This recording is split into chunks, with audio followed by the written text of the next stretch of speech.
Hello and welcome to the K&K Wrestle Factory live in picture. If you're listening to the video version or watching the video version, even here on YouTube. If you're not, then this bit is totally redundant and you're just hearing my lovely voice. We are back and it is time for the WrestleZone Aberdeen Anarchy 2022 review. But before we get into that, let's introduce ourselves. I am one of your hosts. My name is Kyle and I am joined as always by Kayleigh. It's me. You can finally see me. It's the one, the only. With all my emotions on my face. Dangerous for some. Very dangerous. I'd rather not talk about emotions, to be honest, after Saturday. We'll get to that, but... Best moment of my life, honestly. When we get to that part of the review, tissues ready. Big man Steffel crying. I'm a sad man. I'm very sad. But You're a sad man, but in wrestling as well. Rude. Right, let's get some housekeeping out the way. So, obviously, we are here in picture if you're watching here on YouTube. So, if you're not, I encourage you to head over to the K&K Wrestle Factory YouTube, which will be linked on all our social medias. Hit that subscribe button. Come over and watch it in video. I'll have some clips up. We'll have a bit of fun. You can see our faces. Probably better to see Kayleigh's face than mine. She's the draw anyway. So there's going to be props and everything. I might get props. You don't know. Like a big inflatable banana or something. That wasn't where I was going with it. I was more thinking I've got signed cool stuff to show people, not like a bloody banana. I think it'd be funny. Kayleigh's got a random thing every week. What is it? Okay, that's where we're going with this. Oh, get your big inflatable dinosaur. That's what you need. Right, I think people heard get your big inflatable duh, and no one heard what was coming after that. Their mind went somewhere else. I'm just glad my mic didn't cut out. Right, so, bit of housekeeping beyond the old plug and stuff. What have we been up to since the last episode, Kayleigh? Everything, because it was about 4 years ago. So, we went to a couple of wrestling shows. Go figure, that's what we do. So, we went to Iron Girders, which, first of all, I really like the venue. Really cool, really good atmosphere, etc. I think people might be sleeping on it, to be quite honest. Quite a decent show. Sell hot dogs. They do? What more could someone ask for? Now, the weight of my heart is through my stomach, right? That's all it is. You give me food, instantly pals. Surprised I didn't get kidnapped as a child. I would have been dead easy. They'd give you back. Oh, 100%, but I'd eat their grub first. Hot dogs, brilliant time. Scotty Too Hotty was there as well. You know, that was always cool. Getting it Yardy. The big man. Exactly. Great show overall. Then, was it 2 weeks ago? We went to Respect. Yep. Respect, yep, in Lochwinnock. Last ever show. Okay. It was alright. It was in the middle of nowhere. A few of our boys were on the show. That was the only match that I really enjoyed. Not in a bad... It was alright, but I mean, that was the one that I knew people. I need to have some sort of investment. It's no for me. Great match though, honestly. Not just saying it because I do like most people that were in it. You could tell the calibre of that match was way higher than all the other ones, so well done. Yeah, good show, but that's that done with, so never to go there again. And we went to For Love of Wrestling. We did indeed. Which was brilliant. Yeah, For Love of Wrestling was unreal. For anyone that doesn't know, For Love of Wrestling is a convention that Monopoly Events put on. It was in Liverpool the last 2 occasions. It's been moved to Manchester for next year, and it's probably going to be in Manchester for the foreseeable. It's essentially a wrestling convention. They bring over loads of big names. There was Sting, Kurt Angle, MJF, Trish Stratus, etc., in attendance. So we are going to have a special about For Love of Wrestling, talk about our experience there on our next episode. But we thought we can't not talk about the events of WrestleZone, and For Love of Wrestling would have taken us about 3 years to talk about. So oh yeah, because I have a lot to talk. I've got lots of props again, things to show you. I have a whole story about me and Trish Stratus, who are now like best friends. Spoiler. Photos I took with the wrestlers. I don't do things by half. I was not getting the photo. I was giving it Yaldi. So I was. yeah, Kyle did boring. I can't believe you paid all that money just to go. But that's what you do with wrestlers. Oh, you definitely don't. I was like, how's your wife? How's your kids? What are you doing? Pose. Boom. You're giving it the... Yeah, the Longhorns is the best picture I got that whole weekend. But, spoilers, that's next time. That's next time. That is next time. We have got some wrestling to talk about. 10 matches. There was only 9 on the day for reasons. But let's talk about our day. Normally, when we go up to Aberdeen for WrestleZone, we get the bus because it's cheap. But and this the train tries to absolutely bump you. Well, this time we got the train. We thought, it's Anarchy. We need to go the whole hog. It's the Aberdeen WrestleMania, right? We need to go for it. So we got the train up. I thought it was quite a pleasant experience, pleasant journey, I would say. Oh, it was quite cool. So on get the train there, great experience. I got to see all these different areas because if it's no Glasgow, I don't really know it. You got to see Montrose. Yeah, from the train station. Nice time. You've heard many things about Montrose, but now you've seen it. Exactly. I felt like after Dundee, everywhere we stopped, it was just water, land, 3 houses. Water, land, 3 houses, and then just Aberdeen. So I still don't know anywhere, but it is what it is. So that was grand. On the way back, I was glad we got the train because I just made it and I fell asleep the whole time because I was shattered. It was great though. Good nap. I woke up when we got to Glasgow, which was brilliant. Perfect timing on my side. But yeah, my first Anarchy. What were you expecting? Kind of going into it? Nothing. No, I'm checking. Nothing. I thought it was gonna be rotten. No, I never know what to expect because every show that I've been to so far for WrestleZone has been better than the last. And it gets to a point where you're like, it can't be any better, and then it is. And then it keeps happening. So honestly, I didn't know what to expect. I will be honest, when I first saw the card, some of it made sense, some of it was really random, I thought at the time. Yeah. I was like, alright, okay, this isn't the kind of normal scheduling. But not overall, highly surprised. Again, the atmosphere, I've said it online and everything, the atmosphere genuinely was electric. It was amazing.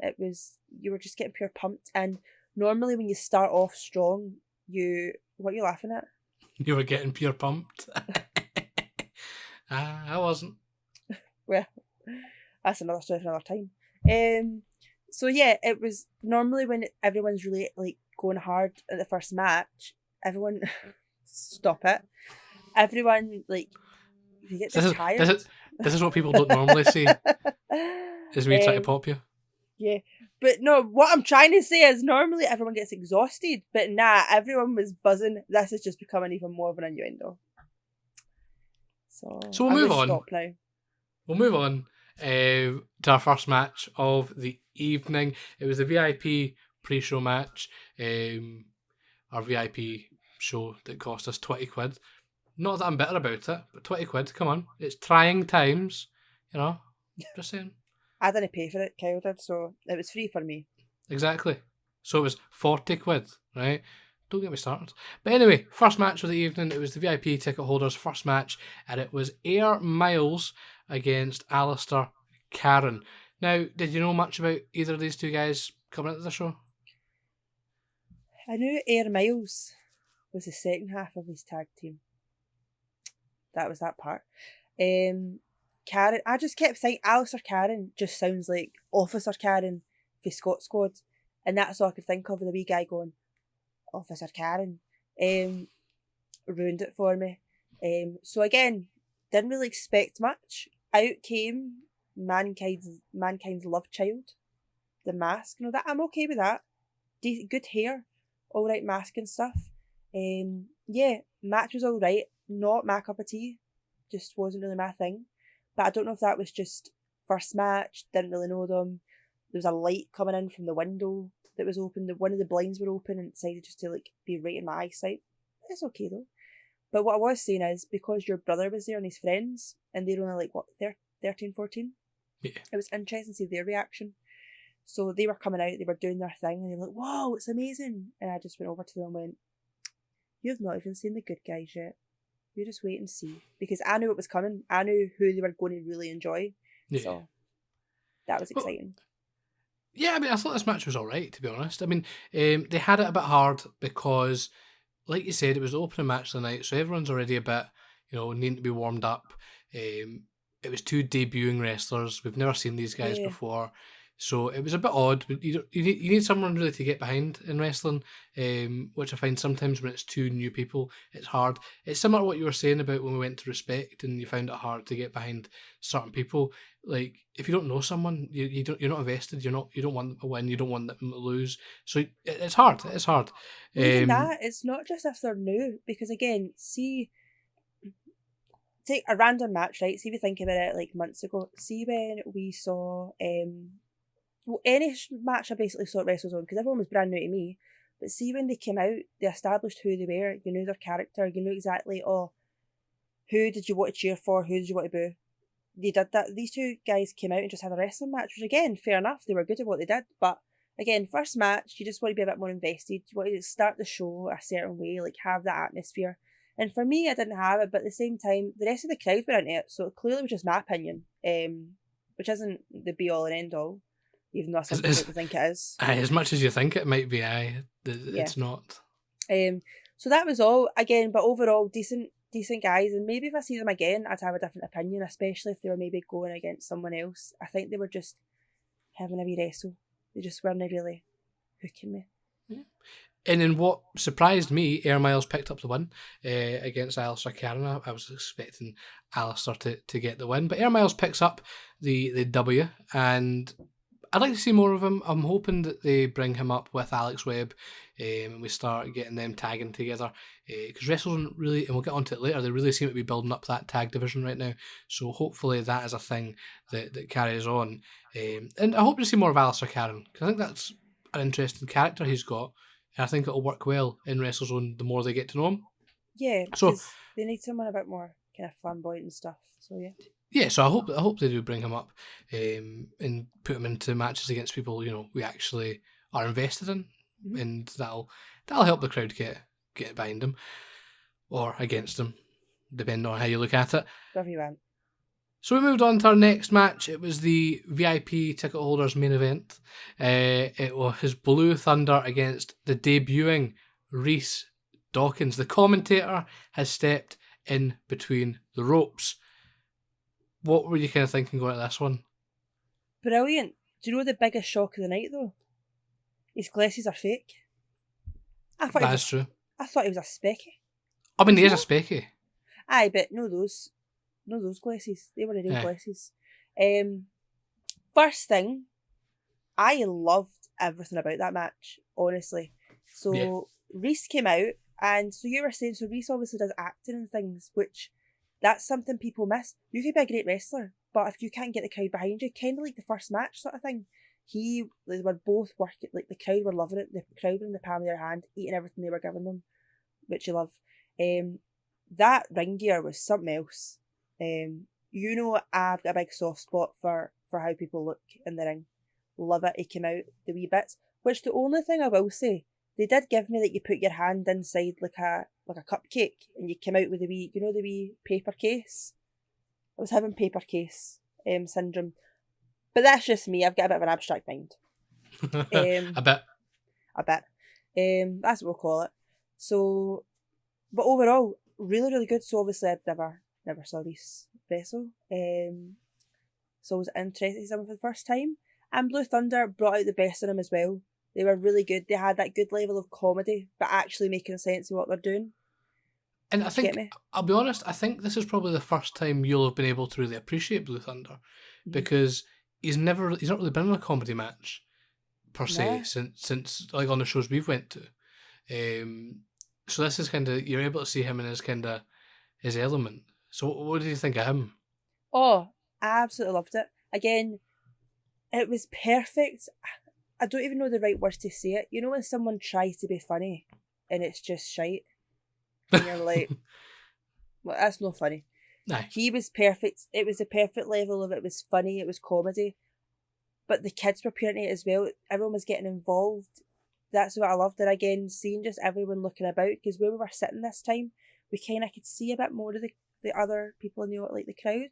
Yeah. And seeing how they were reacting to it was like infectious. And they were loving it. And again, they were eating up everything. And yeah, I thought it was really good. And I'd like to see more. Am I not? Do you not saying I think he might be like kind of? He's not been doing as much in ring as if maybe he's trying to like calm it down a bit. But I'd like to see more. I think it was really interesting. Yeah, it's a strange one, isn't it? Because like he's it's as if he's been trying to step away and he just keeps getting dragged back in when he's needed. But yeah, I He's mean, getting bit. that's what it is. I mean, yeah, I mean, it was really good, and I think, like I said, it was the first chance or since we're going back, obviously, that's 8 years ago, we've been able to see Thunder back in that sort of spot where he's got someone funny to bounce off of, and to have that sort of comedy elements to his match. Yeah, this one was brilliant. This is what WrestleZone do really well, and we'll talk about it throughout the night. It's like a roller coaster of emotions with WrestleZone. You've got matches like this that'll make you laugh, and there's a few more later on. You've got the ones that really just make you hate someone, Zach Dynamite. You've got ones, that are really entertaining and get you really excited. So it's like the whole night you're always feeling something. So this is a really good example of it. And I think... Also, I hope that's not the last time we see Reese in the ring. No. I want to see it can't more. be. Yeah. And again, the whole Shakespeare gimmick was brilliant, and just the small things like how he was smarter than everyone. He was really like, you knew what he was all about the minute you saw him. You didn't have to try and work out what he was. He knew who he was. The crowd knew who he was. And all the small bits and the little jokes and all that. And he was mentioning things to do with like, I think he said something like, "Oh, Act 2 is always better." Like all these little things were just like, they were so witty, and it was funny. Well, and that's the thing. Like I think, and this is something we'll probably get on to. This is another WrestleZone trainee debuting on a show and knocking it out the fucking park. Like I don't know what they're doing. They must be doping their trainees at this point, right? It's like the Russian Olympics team at this point, right? Every trainee that comes out since COVID, over the last couple of years, because even if we extend it back a wee bit to like Connor and stuff like that, like all these trainees that have came out have been absolutely amazing, and they've just taken to it like a duck to water. And obviously with Reese, yes, it's almost as if that a training school that puts on shows actually wait till they're ready, rather than just putting them out there because they're getting something for them. I don't know what you're talking about. Who'd have thunk it? They actually wait till they can wrestle before putting them out. Who'd have thought? But yeah, no, honestly, like, I don't know what it is, like, but everyone that's coming out is fantastic. It's a credit to the trainers in the school. These guys are coming out and smashing it. Obviously, with Reese, with the sort of acting stuff, like he was always going to come out and be able to present well and not have those like kind of invisible nerves of performing in front of a crowd. He knows what he's doing there, and obviously like presenting himself and being big and loud and all that sort of stuff comes naturally to him, I assume. But even the in-ring stuff, he was solid. And that's the thing. Everyone that comes out of WrestleZone is a solid wrestler. While, we might not think, oh, they're the best wrestler ever, because they're not doing 450s and dives at the ring and all that. Everyone does the basics well, which cannot be said for everyone in Scottish wrestling, especially given some of the shows we've been to recently. They're having people on there that just, they've been doing it longer than a lot of these guys and just don't look as solid. And it is a credit to WrestleZone. And we'll get on to sending more of the guys that have done them really proud in this show, and how excited I am for the future of WrestleZone. No pun intended. But the foundation of the future? Shut up. But, I mean, yeah, I think this match was really good. Reese absolutely knocked it out the park. Thunder obviously helped with the comedy stuff. And again, it was just a solid match. You're never going to get something... You're never going to get a bad match out of Thunder, let's be honest. And also, do you know what was really surprising? So I had no expectations for this. Not saw a lot of Thunder. I knew he'd be good. He's been there for long enough, so you know what to expect. But when it came to Reese, I'll be honest, at first I thought, is it going to be, you get it all the time, someone like step in the ring and you're like, it's not your time. Again, just because I've saw a lot of rubbish in my time. I was really surprised, like honestly really surprised. And that says a lot. Because kind of go back to what you're saying and reiterating it. A lot of stuff you see is like, oh, they just get that one match, and normally it's like they don't even care, they just do it like whatever. But no, there's such a good quality and a high quality. But I think that's also, you can tell there's a good environment from the guys in the back as well. They don't throw someone in to watch them suffer. Like, it's not what it is. Yeah. So. Also, I'm very impressed with the fact that, like, Reese was obviously the commentator on these shows and was a pretty nice guy, lovely guy to get on with. And then, out of nowhere, he has just turned into a prick. And it's just amazing to see, to be honest. Like, it's just, came out of nowhere. It's almost as if he does it naturally. No offence. But, he's very good at it. He's very good at it. And that is a compliment. But yeah, I mean, he's just, it's so easy for him to get the crowd to hate him.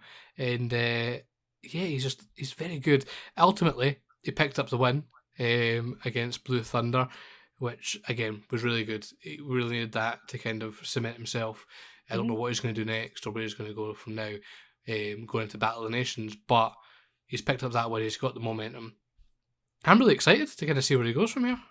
Oh, I was thinking of Hunter's names. He could name his moves. For example, you could steal Paige's page turner, script. And then I thought you could have one, I don't know what the move would be, but you could call it going off script. Like it. All this, right? I've got lots. If you want, get in my DMs, I'll tell you what they are. I'm good at naming things. I'm not good at doing them, but I'm good at naming stuff. His finisher should be called like the final curtain or something like that. Yes. That is what it is. Right, Reese, you just give us a message, right? We'll hook you up, don't you worry. We'll get you sorted. I'm good at thinking about wrestlers' gear, and I'm good at thinking about stuff like names and all that. That's it. Doing the actual wrestle, I just fling myself a bit. I don't think I'm any good at that part. Okay. I mean, that's fine, because a lot of wrestlers where we're from, are good at taking gear and forgetting folks' names, but that's that. Right. VIP pre-show was done. We got that out of the way. We had a lot of fun with those two matches. The blinds were finally shut in the venue after blinding us for the first two matches, thanks to whoever sorted that out. First match of the evening. Actually, before we get into the first match, because I thought it was funny that Martin got his re-entrance at the start of the show, but Martin had a new suit, which I know you were very complimentary of. No, genuinely, I loved it. That colour works really well on him. So, well done, Martin. I don't know if it's going to be your full-time suit or if it's your Big Show suit. Not Big Show's suit. Well. But I liked it. It was really, really good for you. But also, even before that, I think you'll forget, what did I go and pick up? I now own one of the new Mickey Mosh Pit t-shirts. And I had a sticker saying, to my number one fan. So, that made me happy. You didn't get anything because you're tight. Well, no, because the t-shirt I really liked is Brad Evans' t-shirt. Wasn't he buying that? I'm not supporting him. Prick, right? Even if he is sexy with a mullet, right, we'll get onto that. I'm not buying your merch, you prick. Well, this is the thing, right? So Foundation of the Future as well. No buying their merch, pricks. Right, I have 3 t-shirts on my list just now, but I didn't buy any of them at the show because I thought Kyle would batter me. So I do want Brad's t-shirt, I want the Foundation of the Future's t-shirt, and I also want Connor's t-shirt. So they're my next 3. I didn't even see Connor's t-shirt. I obviously saw Crusher wearing it later on, but I didn't actually see it on the merch stand. I literally pointed it out to you, and then you turned around and started speaking to someone else because you just blanked me, but that's on you. So you know Connor, what it's like? That's on him. You know what it's like? People try and talk to you, and I'm not good in social situations, right? So my senses are heightened, so I'm on the lookout the whole time.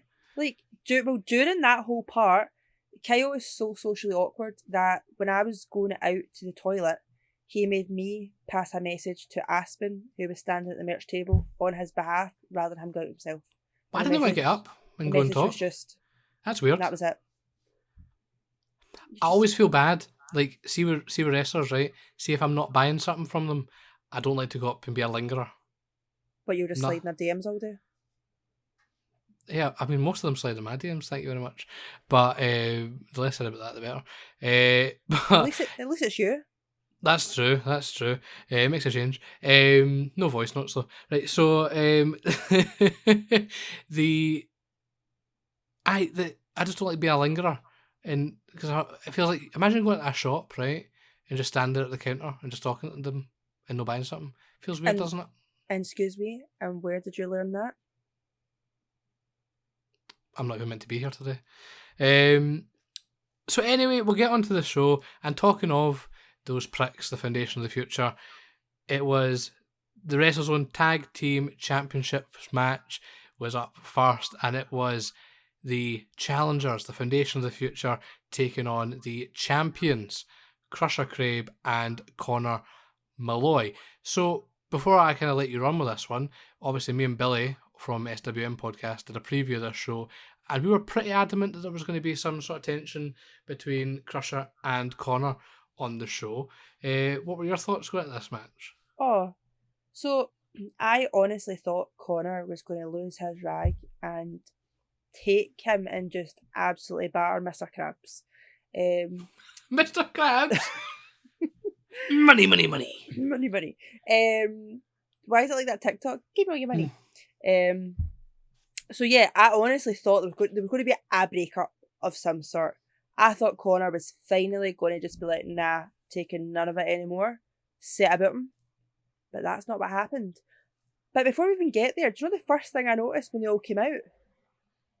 Like, the Foundation of the Future lads and Connor, what gym have they all been going to? They've all purely like transformed themselves lately. They've already looked like a certain caliber, but they've all like, I can't describe, they've all got this aura about them now. They seem so legit. They have like the look is all coming together, and they're all really starting to like have that kind of it factor about them, which I think is amazing. I mean, I'll be honest, right? Connor now looks so good, it's disgusting. I don't appreciate it. Yeah. That boy's not at a carb in about 3 months. It was like overnight. Again, he looked good before, but then see from the last show to now, it's like, damn, like, what is this? Well, because the thing with Connor was he was always in like good shape, but he's now got like beefy. He's beefed up. Yes, because this is the thing, and this is where sometimes, see when you're younger, like a younger wrestler coming out, like, and all that and stuff, what the issue you've got. Because again, this is the thing that I would say that even like Evan had for a wee bit, but he's starting to change now, is that everyone's like, oh, because you're younger, they just see you like this young lad. They don't see you like legit. So when you start getting like putting like the muscle and that on and start kind of defining yourself and etc., or even just sometimes the gear you wear just goes from like that level, and you take yourself there, people then start to really think of you in that picture. People, do you know what I mean? Yeah. That seems really like over there, but you know what I mean, where I'm getting to. So yeah, that was cool. And then again, I was just going to grace over the fact that Brad Evans now has the whole Brian Pillman look. That's the first thing I thought. He's just a beautiful man, isn't he? Like, it's just... Yeah. Oh, it's so annoying. It's so annoying. But yeah, the mullet, loving it. Absolutely loving it. My question is, though, how raging was Dino when Brad rocked up with a mullet? Yeah. Well, all I'm going to say is that the minute you came out the curtain, Kyle's like, they're crying, right? And then he went, oh my, look at Brad's hair. Bet that's soft. I want to see that dry. And I just went, you have to calm down, sir. This is getting weird. Hey, so there's nothing wrong with appreciating the looks of another man. Fair. It's respect, I would say, to be honest. Okay. But anyway, this match, we'll talk about the actual match. I thought it was really good, to be honest. Like, I think we really expected this match to kind of be probably one of the best of the night, and it probably exceeded our expectations. Mm-hmm. The crowd on this match were absolutely... I couldn't even hear myself think at some point during this match. Mm-hmm. And then, yeah, overall, great match. And even then, well, obviously we'll talk about in a second what happened at the end, but even Crusher was on their level as well. Mm-hmm. He was really... he was giving it everything. This felt, it had like a big match feel. And yeah, I know it's Anarchy, so of course they would all have that. But yeah, it's just the match started so strong, like came out flipping everywhere. Again, the boys beside us were absolutely losing it. They thought they'd saw a great match like 2 matches ago with all the flips. Then this happened. They were like, oh my god. It was great, and the thing that I like, everyone had the perfect role in the match. Do you know what I mean? Like the Foundation of the Future looked so strong, and they really earned winning those titles. And as sad as it was for Connor and Crusher, Mr. Krabs, to lose the titles, it felt right. It felt like the right time. And biased, I've said for a long time, he's good, but Connor needs to go on his own. I felt like he has so much potential, and that's not any disrespect to him being his tag team and that, and his tag team partner. But there's so much that he could give that I felt that he doesn't need that tag team just now. He needs to go on his own. He needs to do his own thing. And finally we're going to get that. Yeah. I think he's primed for success at this point. He had a really good run with Craig as the champion, which is obviously cemented himself, and now he's going to go and run and be the new young boy on the radar. Maybe go up against Ronan at some point. Who knows? Yeah, I would love to see that. I would pay good money to see that match. So this match ended with the Foundation of the Future picking up the win against Crusher and Connor to win the tag team titles. Fair play to them, bunch of pricks. They're the new champions. It's looking very interesting to see where they go. They are probably the best tag team in the country, I would say. Hands down by a country mile, probably at this point. And they are now the champions. They're going to be the face of the tag team division, and I feel sorry for whoever's going to try and come for those titles, to be honest. But then after the match, we had a bit of a somber moment. So Connor's shouting he wants the rematch. The lads are like, you can have your rematch, because of course they're cocky now. They know they're going to win. They know they're keeping those titles. They've ran through those two that have had the titles for a long time, as far as I'm aware. Go for it. And then Crusher's like, nah, we're not doing it. And that's when I was like, oh my god, Connor's about to get battered. Someone phone Childline. His mom was there. She can't see this. She can't see her way and get battered. I'm there. I'm on edge. I'm like, Danny to go and batter him myself. Wasn't what happened. This is where we found out that he's laying the boots down.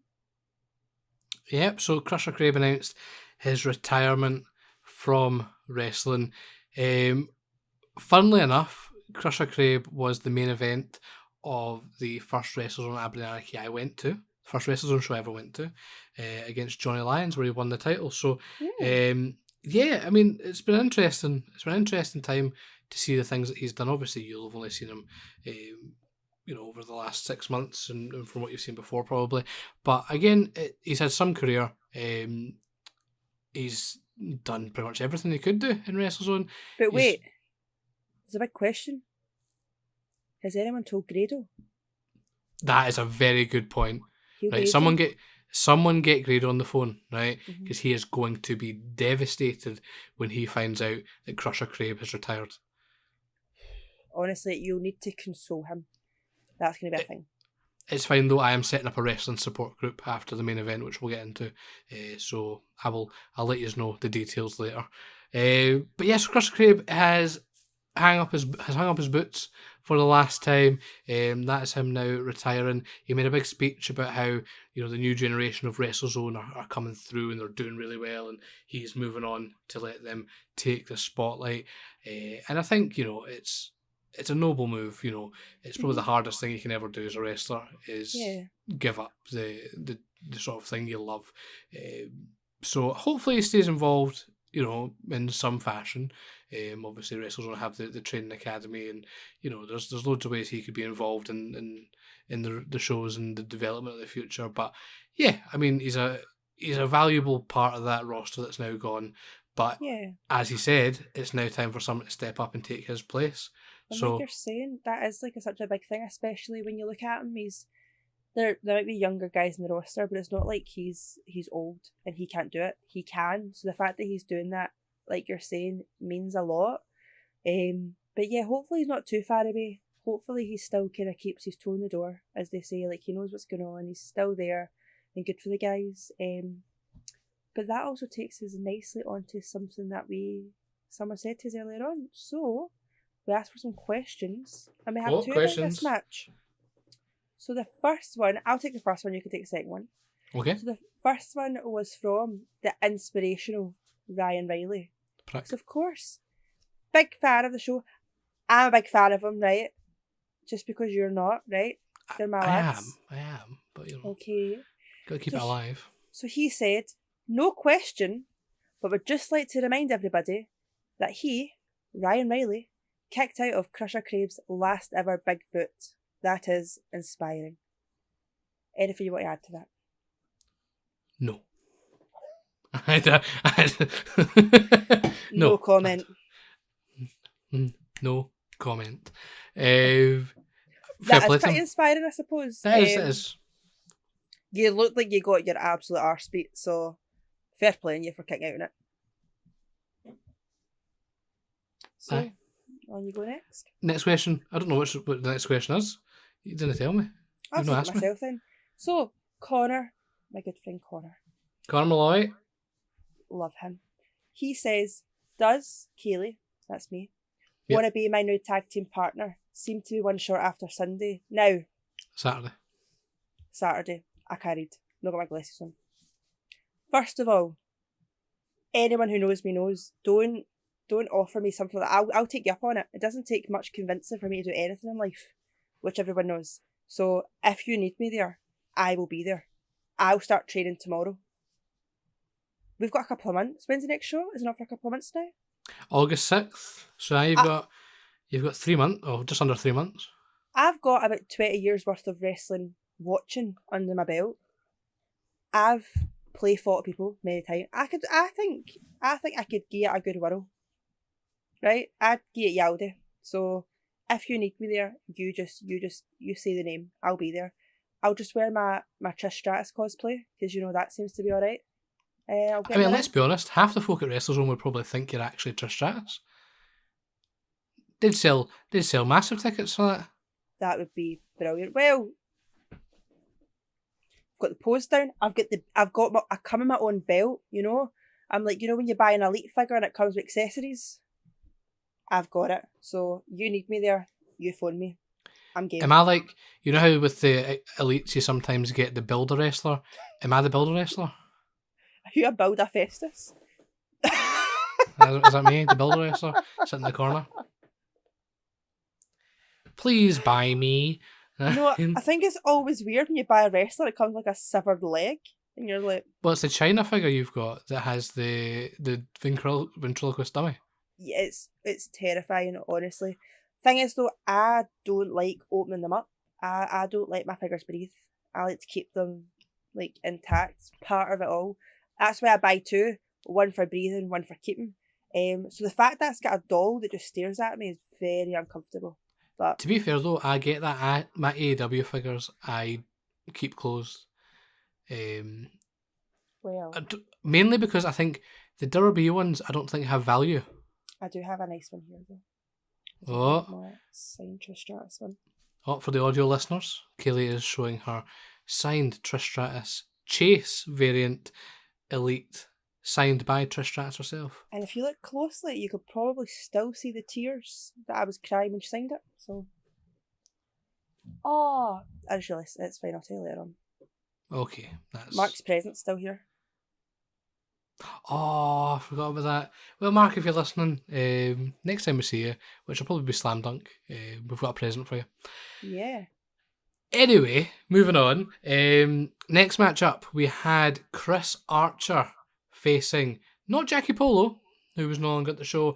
It was the debuting Crowbar, the hardest part of the ring, the national animal of Poland, as I stated in the preview. Did you have any thoughts going into this match before we went into it?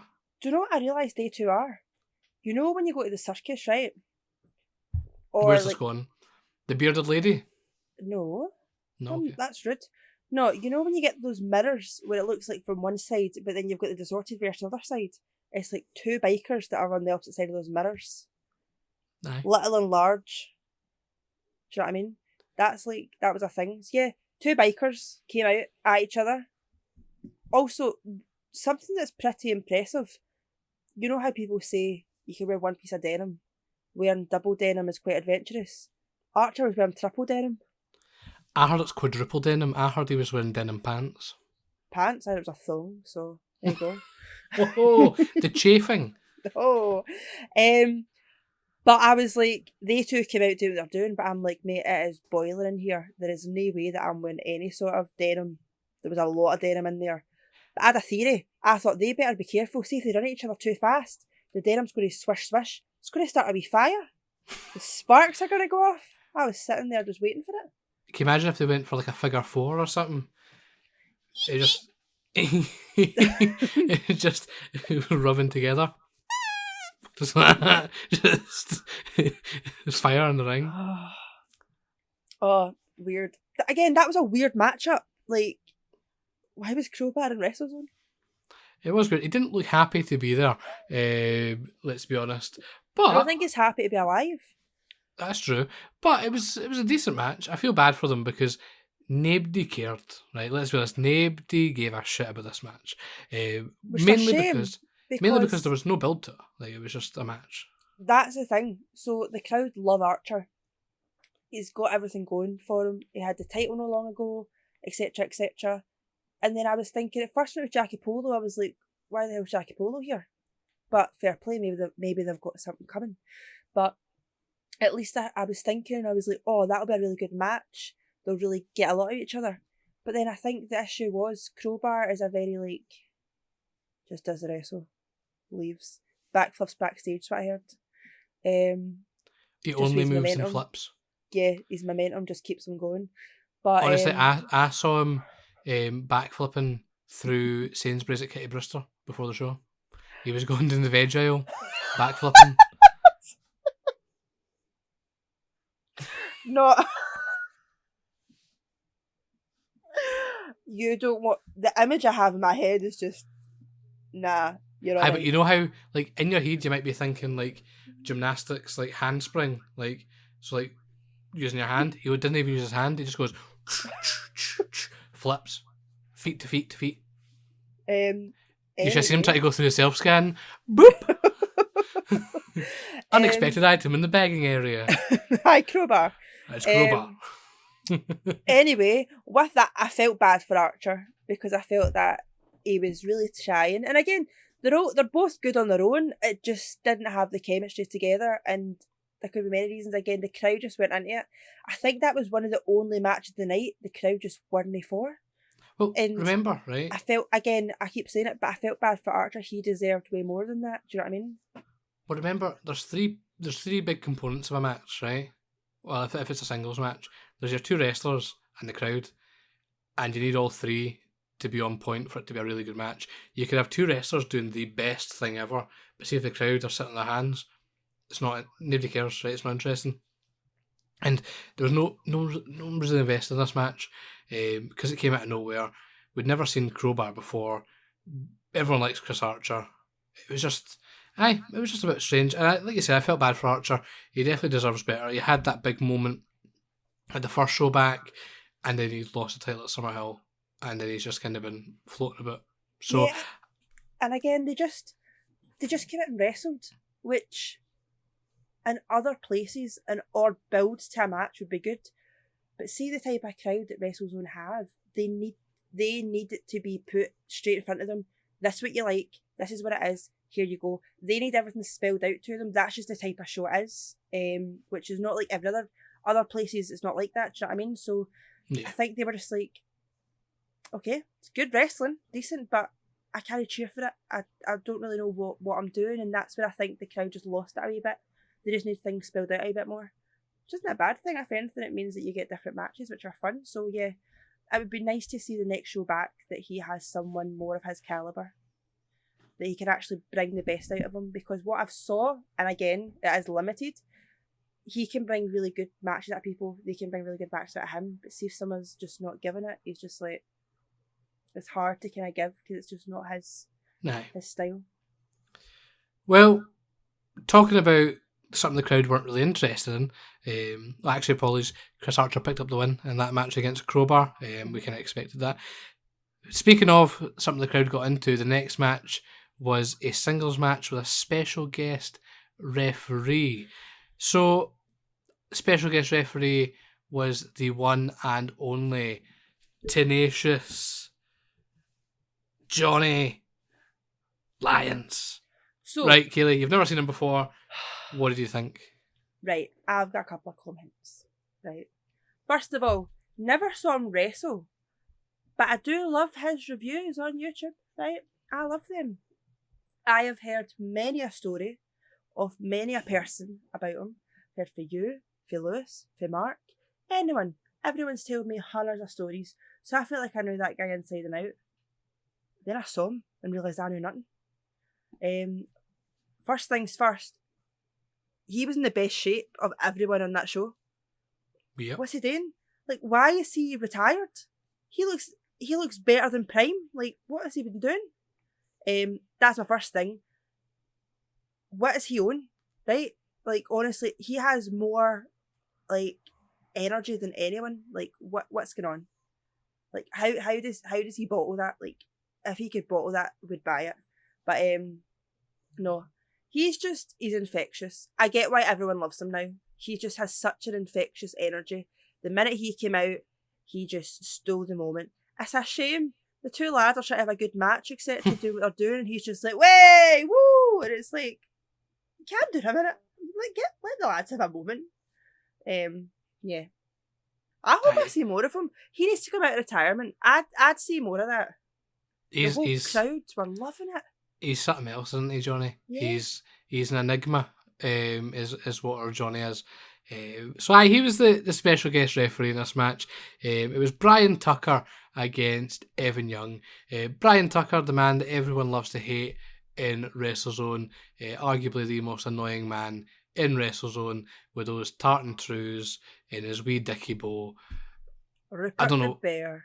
Honestly, I don't know what he does with it. I don't know where he shops, right? But it's something. And he was up against our wee pal, Evan Young, Mr. 2004. He's back. We're finally seeing him again in a singles match since we saw him at would have been Christmas Chaos. Was the last time we personally saw him in a match. Because I think you'll find last time I was raging and I was tweeting that I'm not going to WrestleZone if I don't see more of Evan Young. So they listened, which was good. They listened. First things first, not even the match. Mama Young was there, of course. Love seeing her reactions. The best part of the night is watch her son get barred. She's on the edge of her seat. She's this close to jumping in.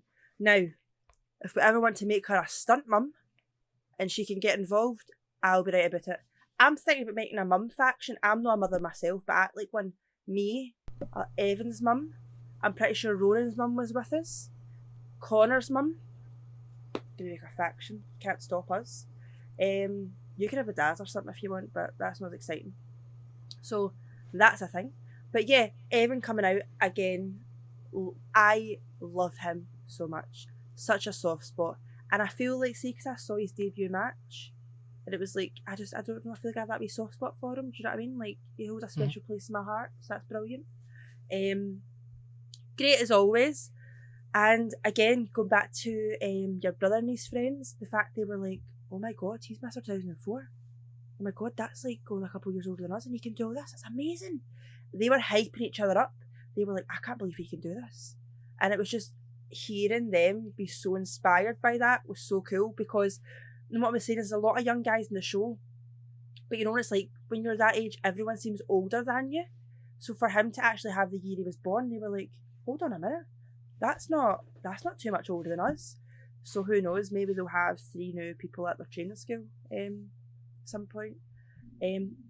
Also, changing it over to Brian Tucker, him and Evan work so well together.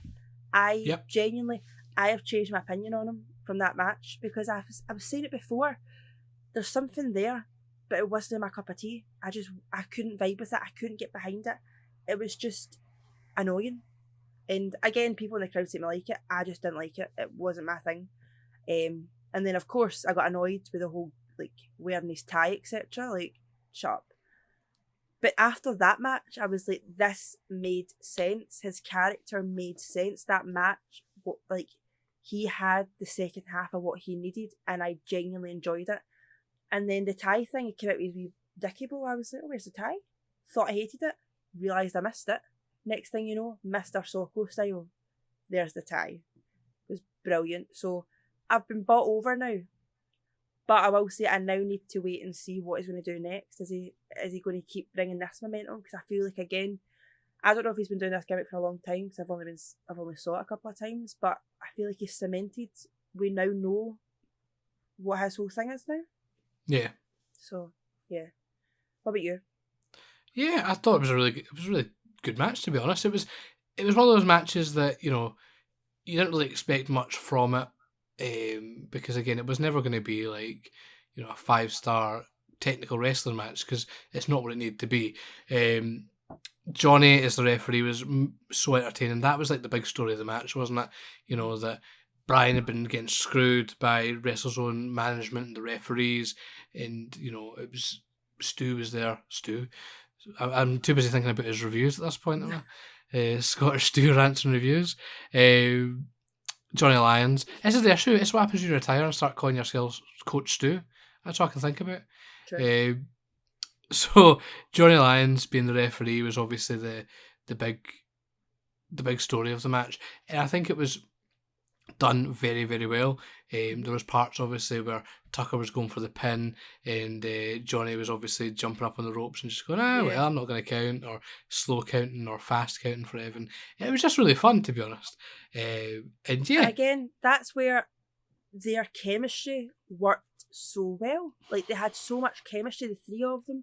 And what's been really interesting now for Evan, the first couple of matches, his first match, obviously, you know, he was new, and seeing that evolution, he now is just coming out, and the small things. So what I was saying is, he was working the crowd a lot more, and you saw he was a lot more confident and just doing his own thing, and you're not seeing as many of the clogs turning. Do you know what I mean? Like, sometimes you kind of saw those little cogs, and it might have only been seconds, but I feel like if you've watched wrestling for long enough, you notice that a wee bit.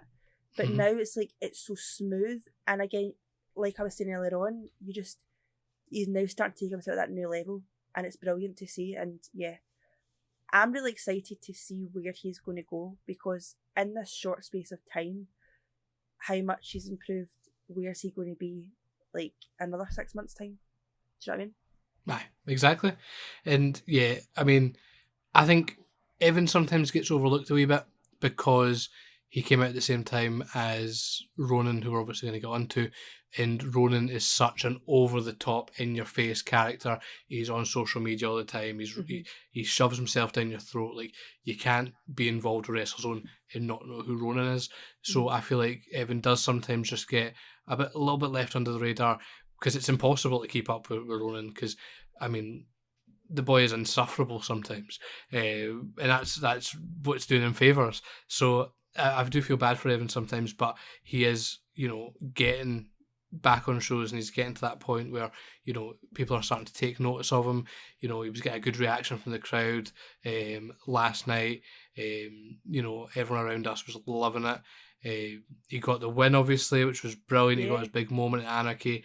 The future's looking bright for Evan. I hope that, you know, we've kind of had this season finale when it comes to WrestleZone with Anarchy. I'm hoping, you know, when it comes to Battle of Nations, he starts building himself up and gets himself into some sort of nice program where we can kind of really sink our teeth in and learn really who he is.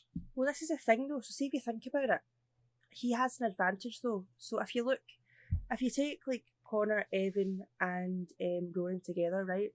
Because they're very similar. Connor is doing the high flying and everything, but he's starting to build himself out. He's got this range, right? Ronan is doing the whole in your face, like, better than everyone. Some call him the Scottish MJF. That's his side of it. He's better than him. Evan, he can do that stuff. But you know what I think is really important? He's really technical. Yeah. And this is something he needs to really make that more of his thing. Do you know what I mean? Don't try and do the exact same as them, because you've already got someone who does that. The fact he can be so technical and get down and do all the stuff on the mat, really like focus on that, make that your thing.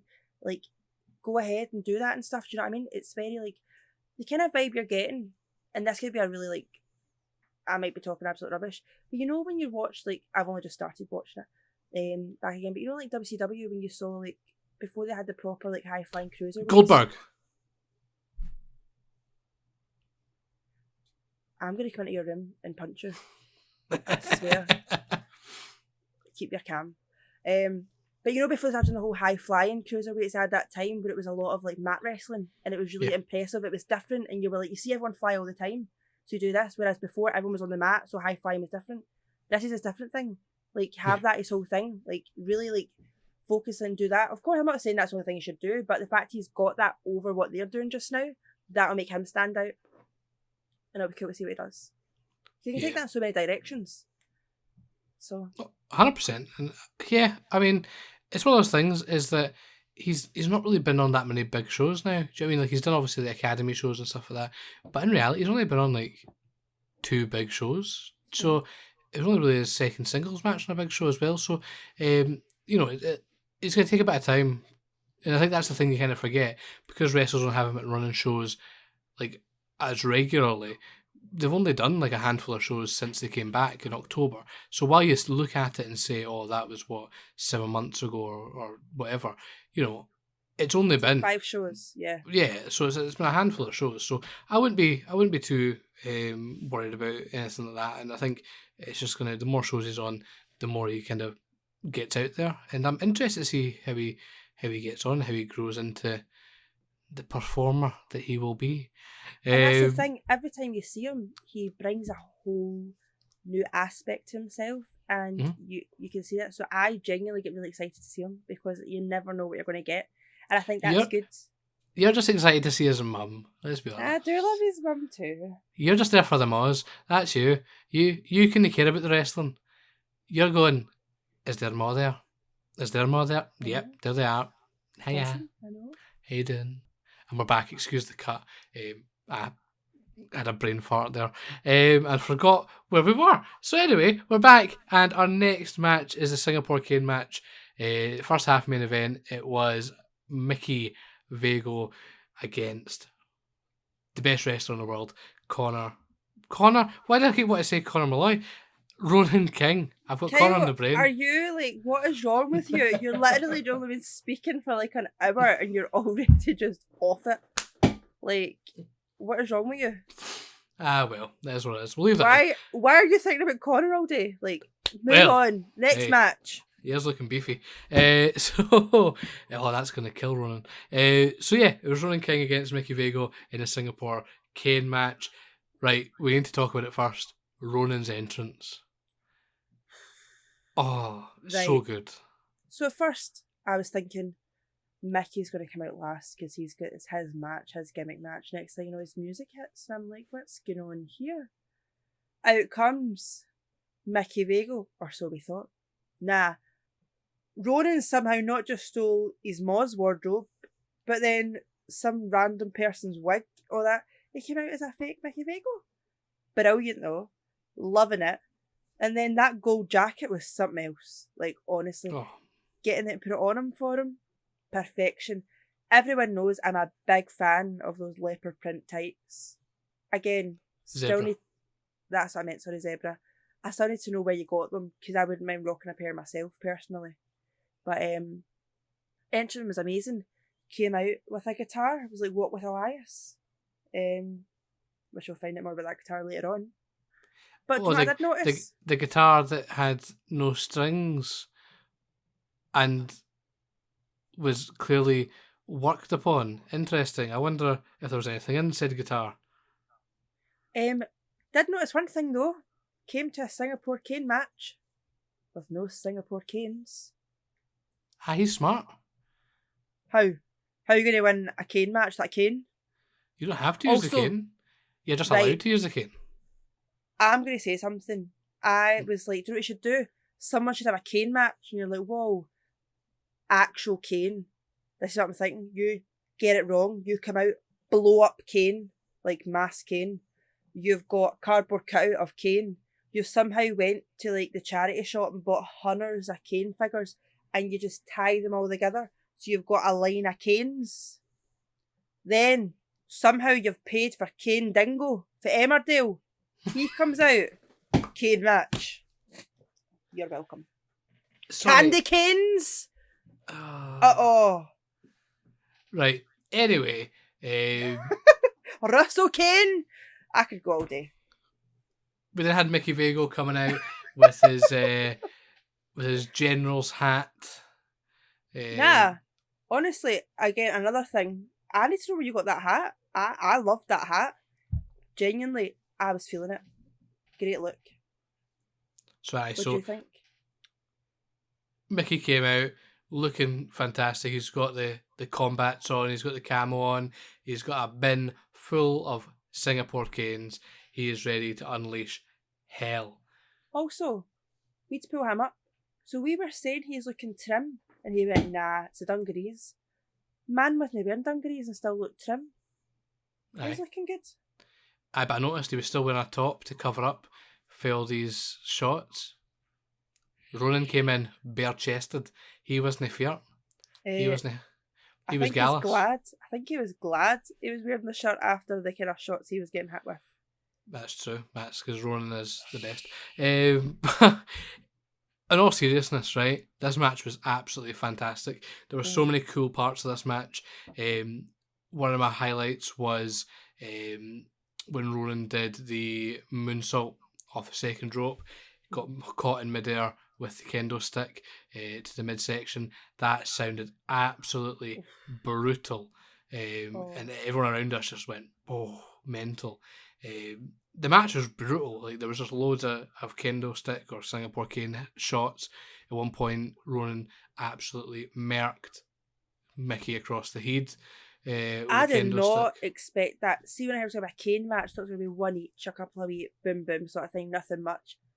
Nah, Ronan decided to go to absolute town while posing at the same time, which, okay, fair play. Was the best part, yeah. Yeah, Mickey got his ass handed to him quite a bit through that match, unfortunately.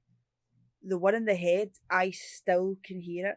Again, to the side of me, the boys were loving it. They couldn't get enough of it. Of course, they didn't expect to see actual violence either. At that age, buzzing off it. And then that's when we did get the famous, he reminds me of a Scottish MJF. And I was like, you can't tell him that, because he's never going to let anyone live that down. Yep. Which we've now found out is the case. And yeah, the whole match was just hooked. You know when you just get one of those matches that you didn't know what to expect. So if anything is better because you just don't know what to expect. Yeah. Yeah, it's brilliant. But then again, Ronan just absolutely started murking. Poor Vago. Well, Vago did fight back and get himself back on top, but Ronan used not a Singapore cane, but he went full slapnuts with the guitar. Hits Vago with a brutal guitar shot to the head. Smoke fills the room. The photos are incredible. I'd recommend you go on to WrestleZone's Facebook and have a look at the photos, because it is absolutely mental. Like, it was everywhere. There was powder absolutely everywhere. It was like a night out in Glasgow with wrestlers. Promotion redacted. And it was just mental, absolutely mental. Aye, but do you know what people never thought about though? It was the sweatiest venue ever. So see when the powder hit the air, instantly hit the sweat, and then it was like a paste hitting you. We all got pasted. We did. It was brilliant. I did not expect it at all, which is ironic because I feel like he came up with a guitar, and when you think about it, the fact that the guitar had no strings, had a bit of tarp inside it, clearly that was getting swung off somebody's head, right? It swung off someone's elbow. He wasn't playing it, right? It did get less said about that, the better. I don't want to get involved in any pending lawsuits. unless they've settled out of court with a t-shirt. But we then had, that Ronan picked up the win from the guitar shot, and honestly, it was just so good. Like, words cannot describe how good Ronan King is. It genuinely baffles me that he is the highlight, and I'm saying the highlight of every WrestleZone show already, and he's only been on shows since not even October. He wasn't on that first show. He was on the Christmas show. I know he did the Academy show in between, but the first big show he did was Dainston at Christmas Chaos, and he's already genuinely the best thing on every WrestleZone show. Regardless, you're so excited to see him. You don't know what he's going to do. He actually gets a reaction from everyone in the crowd. Yeah, He does everything right. And obviously, I love to hate him because he is a wee prick, right? Let's be honest. But he looks incredible. In ring, he's solid. And his character is just amazing. Like, they joke about, like, I know we joke about them saying the Scottish MJF stuff, but it's the closest you get to it, to be honest. You know, on social media, he is relentless. that's the thing. I like to give it back, but some people don't know how to take it. But yeah, on social media, he's relentless. In person, he's also relentless. He's just, And he had the thing that always gets me. Number one, he's dead young.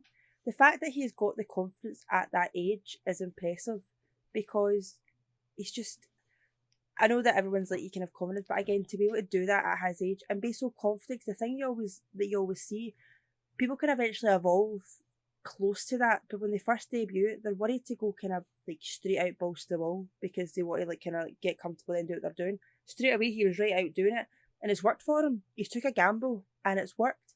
Everything from the gear to the moves to the way he acts, everything together just all comes together, and it's brilliant. And again, he is very smart, and this is something that I think a lot of people, we mentioned it before, we could take advantage of. He's not one-dimensional. You don't know about him just when you go to the show, just during his match. You know about him in other ways, because yeah, you could be brilliant during your match, but if I don't go to WrestleZone, I don't know who you are. Whereas he has a presence online. You never know. He could go viral one day, and then who knows what could happen with that. Do you know what I mean? This is things that people don't realise. Like, social media is so important right now. And I'm not saying you have to like have it down to a T or everything, but just have some sort of presence. People want to know more about you. And then see if they see him at that show and they're craving a wee bit more. They can find a wee bit more. They know exactly who he is. And that's something you want. You want them to still be thinking about that when they're not at the show, to make them want to come back. Because especially wrestling fans, have a one like, oh, I've saw the match, and then they go home, that's it done. Like, you want them wanting more. You want to have that little bit of crave, and they want to find it. Hence why having social media, having this and stuff, and that's what he's got. And the fact that he's only like 18, he's just turned 18 into it, and he's doing this, there is not a doubt that he is going to be booked everywhere. Like, if he keeps the momentum he's doing it, and he keeps like keep himself humble, which he is doing, amazing. No doubt in my mind that he's going places. Yeah, like. But of course, I don't want to admit that to him because he's big enough. So. He's a prick. But the thing is, like, he's already, like, at the age of 18, got all the character stuff down, right? Obviously, he is very inexperienced when it comes to the in-ring stuff, right? Because he's obviously, again, very young. He's not been doing it that long on shows.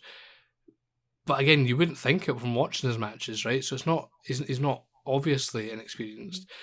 But I think, genuinely, see next year, I think he could be probably the biggest breakout wrestler in Scotland if he branches out of WrestleZone and starts getting bookings off elsewhere across Scotland, because all he needs is one appearance. If he has one appearance on another show, they will have him back. And do you know what I think is good? Without a doubt. He's got a good attitude. He's surrounded with good lads as well, because all the lads in WrestleZone seem to be good anyway, but he's really good at keeping himself where he is. And again, just because you're on show, you really use the rest of those guys, like, see what they do, because again, there's a lot of other people that we've mentioned previously and we're going to mention later on in here. They're reaching out, they're doing a lot of stuff. Work with them, Like, I think that's something WrestleZone really good at. They all build each other up rather than trying to like bring everyone down. So they're all going to get to that level together. And like we're saying, this kind of like group of guys just now have so much potential. And I'm not saying the people before didn't. Again, I can't really talk about that. I wasn't there. But just from what I can see just now, it feels fresh. It feels new. And kind of speaking on something that like we've said it, but actually like I saw Zach Dynamite tweeted it. Do not sleep on WrestleZone. I don't think people realise it, and I'll be the first to say I didn't realise that they had this much potential. But when you actually see it, then this is what it is. And again, that's where I'll keep saying it till I'm blue in the face. Like, I wish there was more ways to watch it because I want to see more. Like this is what genuinely angers me about WrestleZone, right? It is genuinely the best wrestling promotion in Scotland, but nobody can fucking see it because you have to buy a DVD to watch it, right? What's the fucking point in that, right? No offence, right? But what's the fucking point? And also, no wrestling fans outside of Aberdeen or people who don't go to the show are going to go, oh, give us that DVD, I'll watch that. No. Yeah, no one has a DVD player anymore. Like most computers don't even come with a slot. And also, I can speak for it. See, for example, if you're in Glasgow, see, because we're from a big city, we think everywhere else is farmland and we don't fuck with it.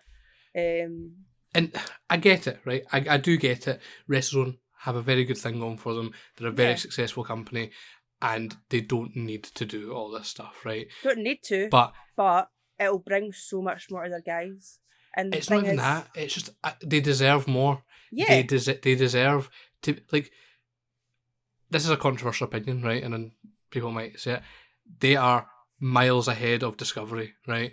And that's a controversial opinion for me to have, right? But they are fucking miles ahead of them. And even now, they're miles ahead of ICW because they're shite now, right? In terms of an actual entertaining show, they are better than them, right? And they we are can the say best. that because we have saw them all. It's not as if we're saying, we've only saw WrestleZone, so it's brilliant. We have saw a lot of wrestling. And in the nicest way possible, do you think I'm going to travel 3 hours, spend all that money to go to a WrestleZone show if I thought it was shite? No. And that's the thing. Like, I think they've got, and because it's very, local, and like if you search for WrestleZone on YouTube, right, you're going to get the promos, brilliant, right? But the only matches on there are for years ago. And that's nowhere near where they're at now, right? Like, and yes, guys were good back then, but the guys who were good back then are better now, and the guys who are new are better than the guys who were new back then. Like, everyone has improved over the years. They've got their stuff down, and it does. If you had, put it this way, if you had an on-demand service, I just now told my head, I think of minimum 10 people that I know that have never been to WrestleZone that would watch it, and that's just I'm not even thinking hard. And it's not even. It doesn't even need to be an on-demand service, right? Let's be honest. Just like, anything to watch online. See if you recorded your shows, but you had like an online version of you buying it. I'd buy it. I've said this, right? See if... So the DVDs are a tenner, right? See if the show was then put up on like Vimeo or something for a tenner. I would buy it to watch it. And I don't really understand how that's hard to understand, right? But I don't know, right? It is what it is, but it genuinely annoys me, like, because... And it comes from a place of love because they are the best promotion in Scotland. They deserve a lot more. And I will say that. And they deserve a lot more. And knowing wrestling fans from here, the reputation of WrestleZone in the Central Belt isn't necessarily a good one. It's just seen as like another wrestling promotion. They kind of see it on the same level as some of like the lesser ones that we may have gone to recently in the Central Belt. Because they don't sell themselves, they don't show everything. But that's enough for that, I guess. I get very passionate about. That's about our WrestleZone. Controversial 5 minutes because there's always one. But it's not controversial, is it? Really? No, it's honest. Like, it's just one of those things. I guess nobody cares about our opinion. I guess at the end of the day, it doesn't really matter. It doesn't really hold much weight. But yeah, I think they deserve better. And there's boys there that maybe don't want to branch out and start wrestling over the countries because they've got other things. They've got, families and all that. They don't want to be travelling and doing all that. They deserve to be seen outside of Aberdeen. In like Yeah. Like, it's just Again, it's just one of those things. There's loads of people, and I just say this will be the last point. I don't want to keep going about it, but again, we have friends, right, that I've never saw WrestleZone, but now we talk about it. They're like, oh, okay, and it's taken us talking about it to them because number one, they wouldn't go out their way because just what they think they know about it, and this is the thing, people don't know about it, and it's like anything. It's that when you're in a bubble, you know about the bubble, but when you're outside the bubble, what's bringing you into that bubble? So why is someone in Glasgow going to look at WrestleZone? They don't get it. Hence why I was like that for years. But now I'm there, I'm like, now I get it. Genuinely, WrestleZone has gave me a passion for going back to see wrestling again, which is something that I lost a long time ago. And I've been watching wrestling since I was a baby. Do you know what I mean? So it's genuinely, this is a thing, and I think they do deserve much better. And the more I'm seeing it, and the better quality that I'm seeing each and every time, and I started this podcast by saying that every time they surprise me with how much better and how much they're improving. They need more people to see that. They will get so much love from that, and I think everyone deserves that. You think selling out that, like, those events are cool? Imagine doing that and then finding out when you go online all the other people saw it that couldn't make it. Do you know what I mean? It's an incredible feeling. And let's be honest, right? The folk that buy the DVDs will buy the DVDs anyway. It's not going to hurt your sales to put up a free match. Do you know what I mean? It is what it is. But we'll move on. But short story. Before we get an angry letter, shut up. Stop trying to make us do things. We already made TikTok. This is the short part of Martin begrudgingly creating a TikTok account. But the TLDR of that, right, is WrestleZone. TLDR? Too long didn't read. It's a Reddit thing.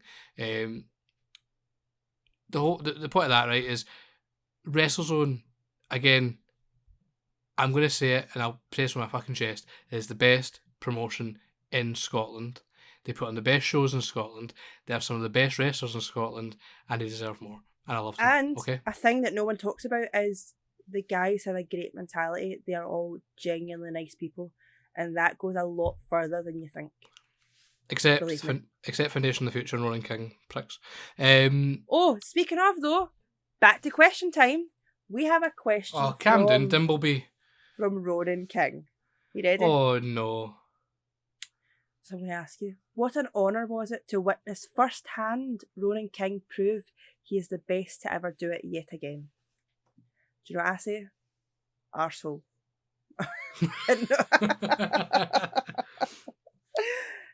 How dare you? You know, as much as I have love for you, I am a number one stan for Mr. Vago, and I do not stand anyone going against him. So you've lost a fan in me, Ronan. That's all I'm going to say. I hope you're disappointed in yourself. Well, you never had a fan in me. Ignore what I said. Just repeat what I said about 5 minutes ago about him being one of the best. But anyway, next match, because we're going long here. Next match was the match. It was meant to be Lee McAllister, Scotty Swift, and Omar Mohammed against the Outfit and William Sterling. I'm glad it wasn't. But Lee McAllister pulled out the show, and I believe this match has been rescheduled for Battle of the Nations, from what I've heard. So instead, we had a mystery partner. And Kayleigh, do you want to enlighten us on who the mystery partner was? Who else was it but Mr. All the Energy in the World? Like, what is the thing he does? Because I looked over and the whole crowd's going, hey, pointing at what? He's not pointing at. So I'll teach you for next time he comes back. Right? Let's go. So it's Tenacious, right? Okay. Johnny, Lions. There you go. What's the pointing down for Lions? I don't know. Okay. But let me ask him. Hello, Mr. Lions. What's the Lions of it? It would not be like Tenacious, Johnny, Lions. Rah. Yeah, no. that ooh. I think that'd be funny to see him do, but anyway. I might ask. You don't ask, don't get. So, this match was just a bit of a fever dream, wasn't it? Oh, brilliant. But I just had a lot of butts in my face. I was really the angle I was at. I was really struggling to see through everyone's like legs. They had the ring post and all that. I was like trying to look through everyone to try and see it. Yeah, 90% of this match was just Arse. Scotty and Johnny's arse. So I've had worse arses in my face. So I've had better as well. Charlie Sterling. Charlie Sterling at ICW at the QMU, remember that time? No, my He had his nose arse. nearly inserted his arse. So I'm going to have to get back into this so I don't just sound like a pervert. But the ring was like here. The barrier was here. And then he does this thing where he stands in the rope and kept going like this backwards. Not realising that our faces were here. So every time I had to be like, oh my God. Oh my God. And then one time I went to speak to my friend and I just got a, oh my God. I've just been arsed. Yeah, it was definitely a sight. But anyway, we'll move on from that one because that just got weird. So, what were your thoughts on this match overall?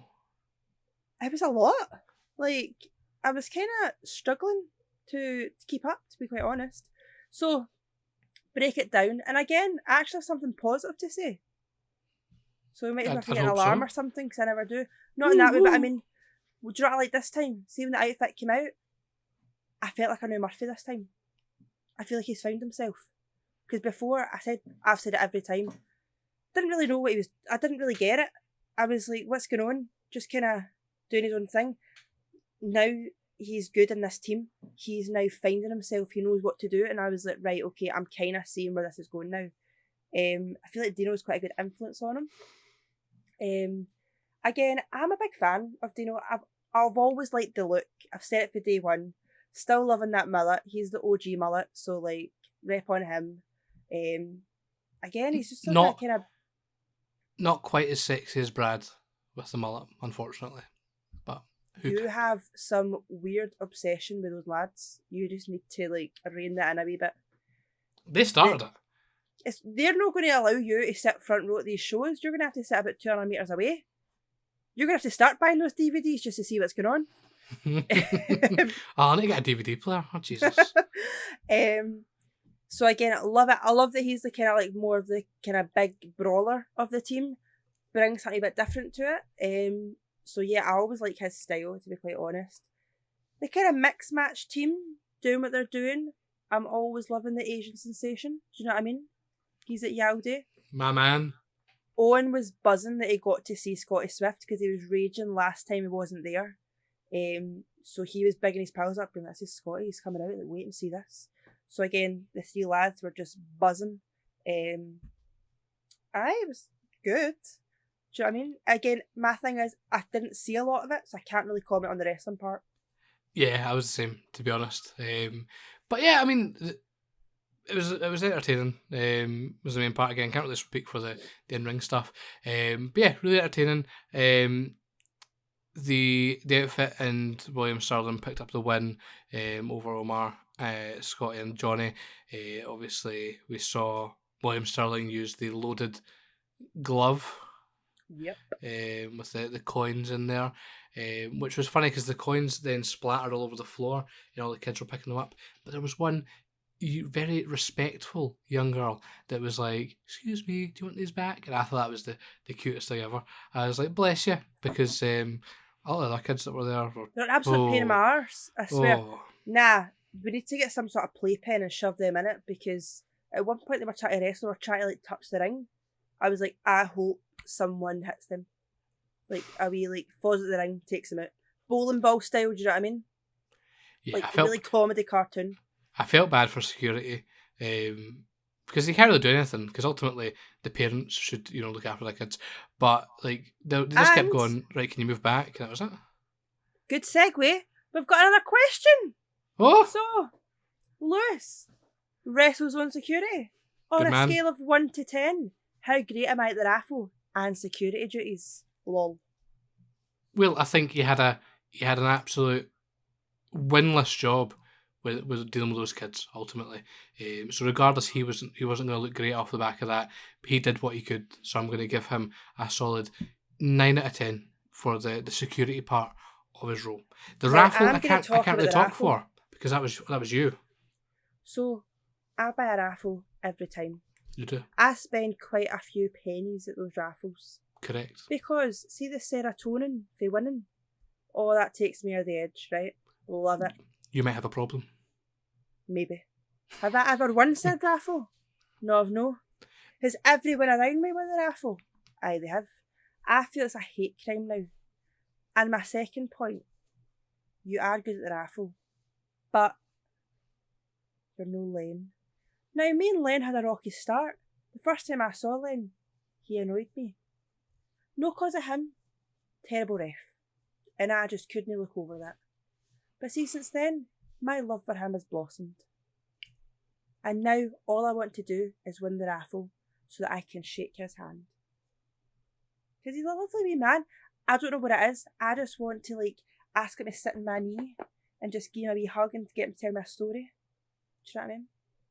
I don't think he'd enjoy that, and I wouldn't actually ask him because I feel like he would think I'm trying to sexually harass him. But if he wants to have a wee sit on my knee and tell me a wee story, I'll listen. If I sit in his, I'd break his legs, so he'd have to sit in mine. Okay, moving on. Our next match we had was the number one contenders for the tag team title match. It was Mr. P and Sean Johnson against the returning Looking Sharp and Krieger. We first need to talk about Looking Sharp. Amazing. He is just... he needs to be at WrestleZone more. He loves it. The crowd don't really know how to take him, but he is genuinely so funny. And I can never say Krieger's name right. Is that how you say it? Krieger, Aye. whatever. Big man, right? The big man. He's also hilarious. So yeah, they two are just fun. Going about, getting a wee twerk. A wee bit of Liberty X. Never thought I'd hear a bit of Liberty X. Got lucky though, because I got pointed at and get told that me and him are going to have a wild time. He's going to dance on me. And I was like, there we go. Lucky that didn't happen. But brilliant, honestly. They came out the curtain and you felt the atmosphere. You just felt like everything about it. And yeah, a lot of fun. And it's been a while since I've saw them because I don't go a lot of places they go.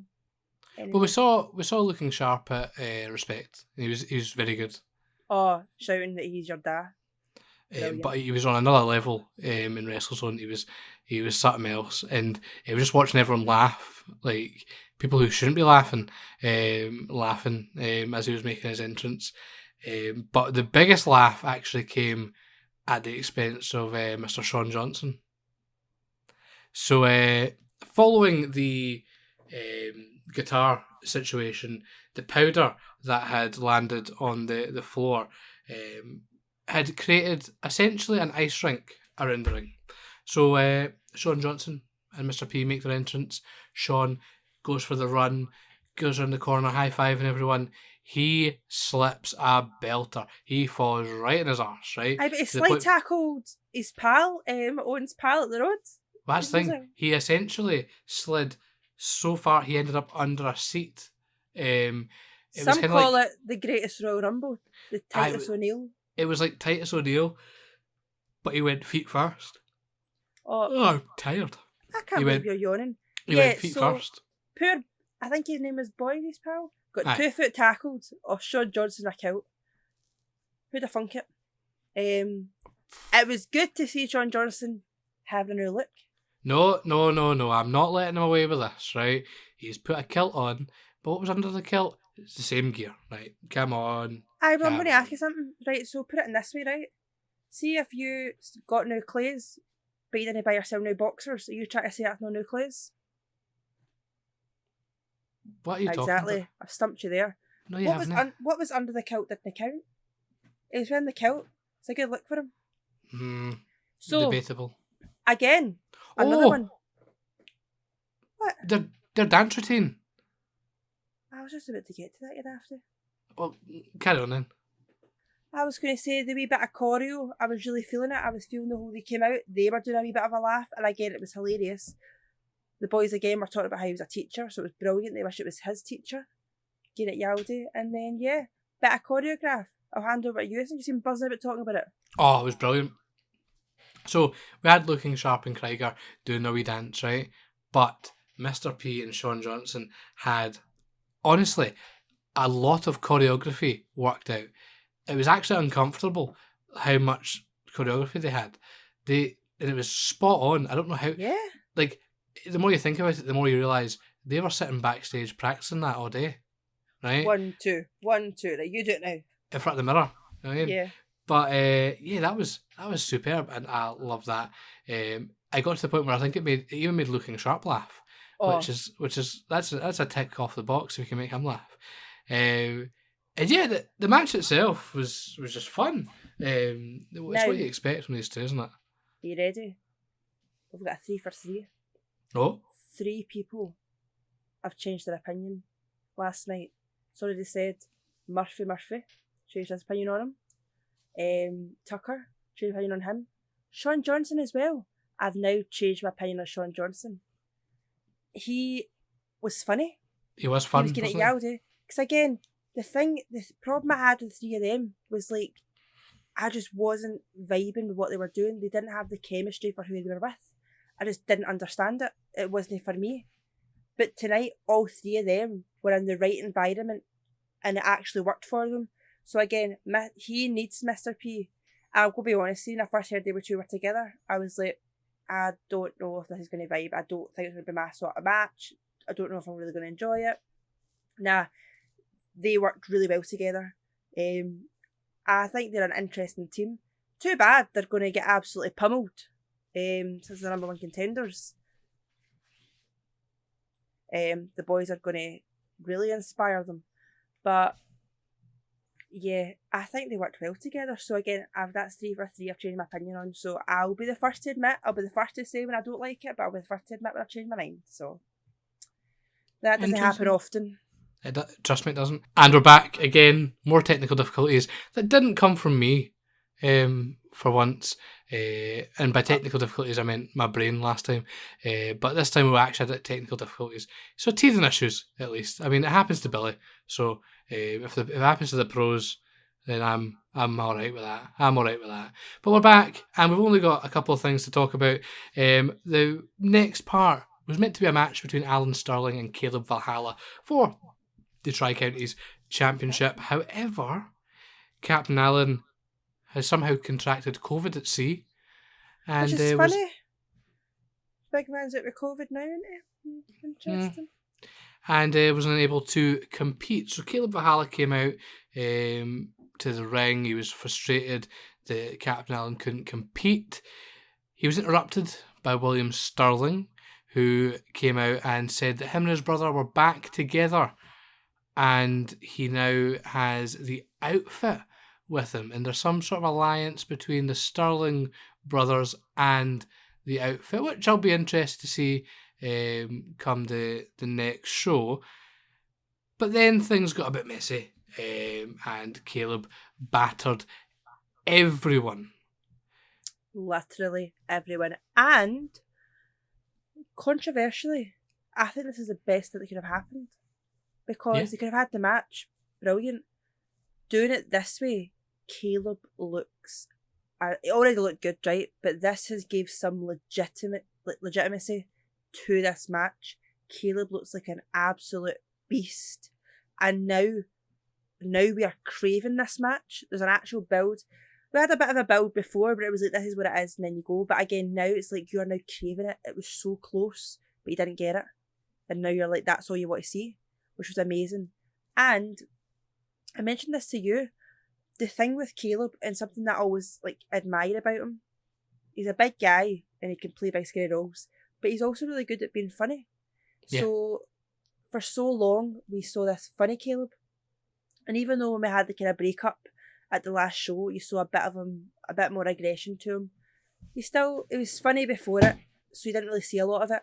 To see Caleb come out and just full scale draw that line, he's like, nah, this is me. This is more like the kind of vibe that I'm going for. It seemed so intense. And again, people in the crowd were, especially kids, they were genuinely terrified. The kids were like, oh my god. And even you looked around, some of the adults were like, they've not really saw this. Because again, a lot of people there, like WrestleZone, the only time they see Caleb and stuff, and just seeing that actual shift, the atmosphere in the room changed. And it was very, very well done. You don't get a lot of things like that these days. You don't get a lot of legitimacy behind matches, which ironically, the last match you had that too. We'll talk about that in a minute. But yeah, it felt great. And I think, as sad as it was to not see Captain Allen, because again, he is one of the highlights of the show, because you never know what you're going to get with him. It's the best thing, in my opinion. Interesting.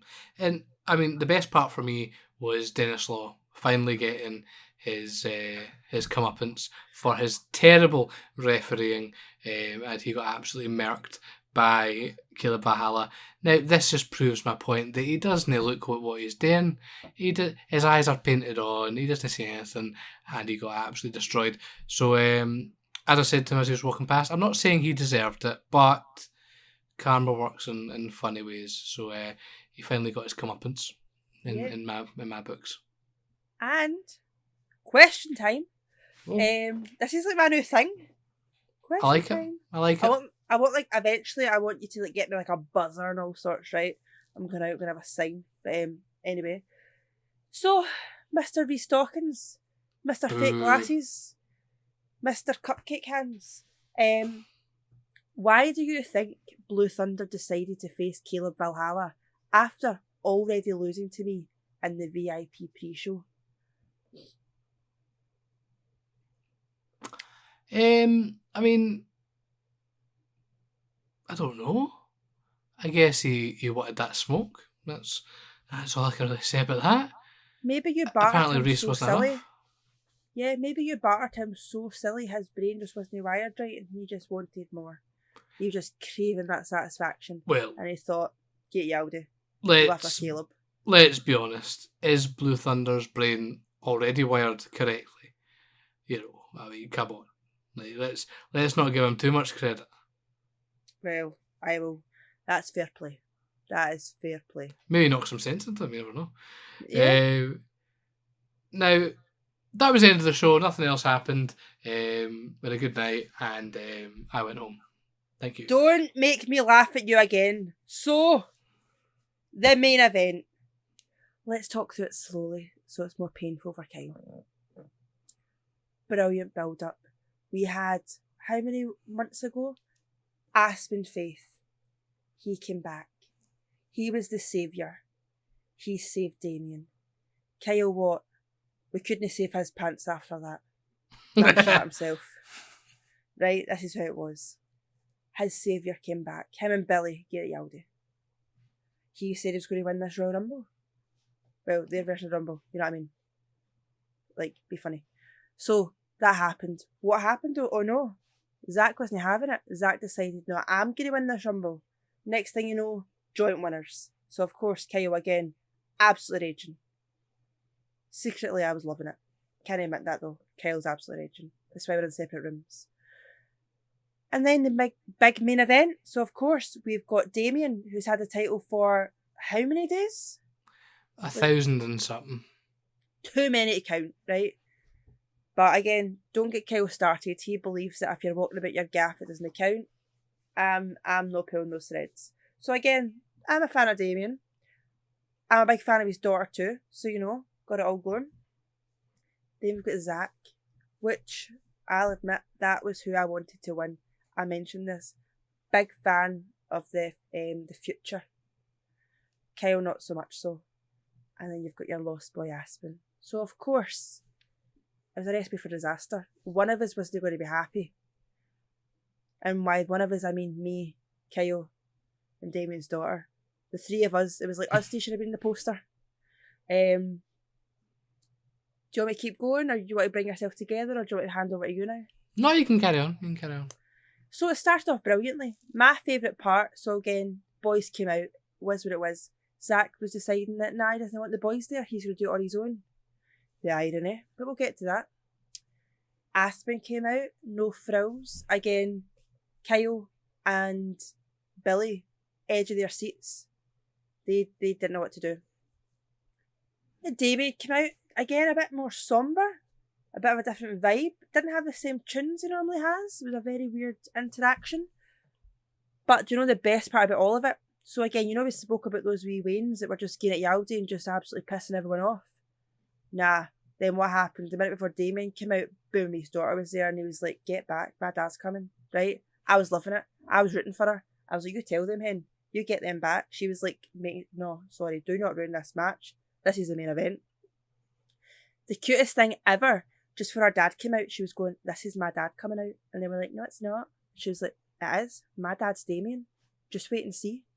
So then, as he walked out and obviously gave her a hug and all that and stuff, you saw all the Wayne's faces were like, oh my god, this is so cool. So of course, they then thought she was some sort of local celebrity, but she is in her own right. Then of course, Damien decided to give her a moment, take her in the ring with him, which seeing her face was honestly the cutest thing ever. She was bouncing off the walls. Again, all the Waynes raging, which I was glad. Good on her. She came out the ring, and I didn't even watch what happened after that. I just looked straight at her. She went round, she's like, oh my god, that never happens, that was so cool. And all the kids were like, oh my god, that's amazing. She had some sort of fan group, and then she created this ruckus. During the match, again, I was watching the match, but every so often I glanced over. She had managed to rally the troops. She had all these Waynes behind her shouting for Damien in unison. It was becoming like some sort of war, like a war song, and it got bigger and bigger and bigger. Of course, with the ending, it wasn't so good because then she wasn't so happy, but we'll get there in a minute. But genuinely watching her was amazing. And again, I've said it before, credit to him. His daughter is so good. Like, I love her. And I can't wait in however many years to see her potentially step in that ring, defend her father's honour. I think it'll be great. But then the match happened. And then the match ended. And I think it would only be right that we pass over now to Kyle to see what he has to say. No, we'll not skip. Describe the actions. We'll not skip over the match because the match itself was incredible. Like, this was the hype behind this match was obviously massive. Probably three of the best wrestlers in Scotland. Going toe to toe was always going to be a big one, but they lived up to it big time. At one point, I thought Zach was dead because Aspen hit him with a drop kick. Aye, he doesn't have to fling himself. I was like, big man. Like, he was like a ragdoll. He was out for the count. When he hit the ground, I was like, he is dead. That is it. It's now, there's no longer a three-way. It was up there with Malice hitting the ground. There's definitely a dent in that floor from where Zach's hit it. But yeah, the match was honestly incredible. I didn't necessarily enjoy it because I was sweating and my heart was going like clappers the whole way through the match. They got me so many times. And this is, again, what I love about wrestling, right? Is that, like, me and Kayleigh can kind of go to wrestling and kind of have a good idea for what's happening. And, there's certain things that kind of give things away and you look at it and you go, all right, it's just going to happen, it's going to happen. If you've watched enough wrestling, you kind of pick these things up. But this match genuinely had me so invested that I was genuinely on my edge of my seat. And, like, Kayleigh can attest for it. There was parts of this match where there'd be like a 2 count and I would genuinely, like, the sigh of relief that came out of me was dangerous. It was just such a good match. The finish, obviously, not so great for me. I can't remember how it happened, if I'm being really honest. Zach Dynamite picked up the win after actually destroying Aspen with a chair to the point where it actually got a bit disgusting. Yeah, Aspen was getting, again, milked to a new level. And next thing you know, he just stopped responding. His body wasn't even moving, wasn't reacting to the chairs. Then he took Damien out. And then that pin happened. I was loving it. I started laughing straight in Kyle's face. Brilliant time. Again, big fan of Aspen. But there's nothing better than seeing Kyle's hopes and dreams get destroyed in front of you. It's just what it is. And again, big fan of Foundation of the Future. Kind of cheer for them at the shows though, because I feel like, sitting so close to Billy and Kyle, I'd be dead. But big fan. Love the fact they're all holding the gold now. It really cements their team. But now what does this mean though? So obviously Damien has now lost his title. Again, He lost his sparkle. watching the Waynes was genuinely heartbreaking. But it was funny watching Kyle just absolutely lose it in front of him. So that was a whole thing. And again, well deserved. Overall, great match. What I want now, I don't know what's going to happen. This is just my guess. Zach's going to go on some sort of like tirade. Him and the boys are going to I hope they just run through people. They honestly just have this whole momentum. Damien needs to take some time away. I think Damien needs to take a wee bit of time to go away. Really focus on what he's doing and come back stronger. No point in coming back straight away just now and just do the same thing. I think he needs a wee bit of time to really just sit back, think about what's happened, think about the fact he's lost the title, and really work on what he wants to do next. Aspen though, this is different. I think he'd be in his right the next time to come out, and I think it'll be a really good match, being like, this is cool, you did what you could do, but can you actually do it without your guys? Because it's all talk. You've got a group, which is brilliant. Can you do it on your own? You can't do anything on your own, and then the title will be on the line. And I don't know, maybe have put it in a cage, do something, keep those lads out, keep them away. Or Aspen needs to get his own group and really start fighting for it, and really have boys to help him keep the boys at bay. I already know a couple. Mr. Kyle Watt's available. Billy Strachan would be. He's having a baby. And he was nearly greeting when Foundation of the Future shouted at him, so exactly. maybe not so good with the confrontation. Mark Leslie dresses like him, so we've got that going on. That's what it is. But yeah, you got absolutely done in by the Foundation at the end. They were right in your face. They were howling at you. How did it feel? It was quite fun, to be honest. You love it. You love the attention. I love the drama. Yeah, honestly, those guys are so good. Yeah, obviously I was gutted that Aspen didn't win, but I've been a massive fan of Zach for years. I think he's genuinely one of the best wrestlers in Scotland. Yeah. And is massively underrated. Again, an example of someone that is in WrestleZone, and obviously he's been getting more bookings down in Discovery and things like that. So he's finally breaking in there, but he deserves so much more. Yeah, fantastic wrestler. Foundation of the Future as a whole team are genuinely the best unit in Scottish wrestling. I can barely think of any teams in the whole of the UK that are up there with them. So yeah, they are fantastic and they deserve to hold the gold. As much as I'm very sad that it's not Aspen, we'll take it. We'll move on. But who knows what happened next now? Yeah, I mean, my long-term prediction for WrestleZone is, and this is a bold prediction to make, Aberdeen Anarchy 2023 main event of Zach Dynamite against Caleb Valhalla for the WrestleZone Undisputed Championship. Yes. Calling it now. Definitely. That'll be a good match because the size difference to number one is like that, just still make it so interesting. You never know what's going to happen. So, yeah. I think, again, overall, that match was intense. That match is amazing. That match could be on any show and it would still be amazing. The three of them are just such good wrestlers, and like we've said throughout this, they need more recognition. Yeah, Aston's broke out a bit more than the other two. You hear he's doing a lot all over the place, but people need to stop sleeping on it. They need to realise what's there. They need to see what they've got, and I think having Zach with the title it's good for him. Again, Damien did what he did, and it was great. It's time for it to move on now. It's time to have a new chapter, and hopefully he takes that belt all over the place. If he's getting more bookings, take that belt. There's another part of your exposure. Now you've got the three of them holding your belts. Like, get them on shows holding them. Who knows, maybe they'll collect belts in other places. Like, you don't know what's going to happen next, so I think it was good. But, another question. So, Mr. Champion, Mr. Zack Dynamite. How heartbroken was Kyle that his boy Aspen lost?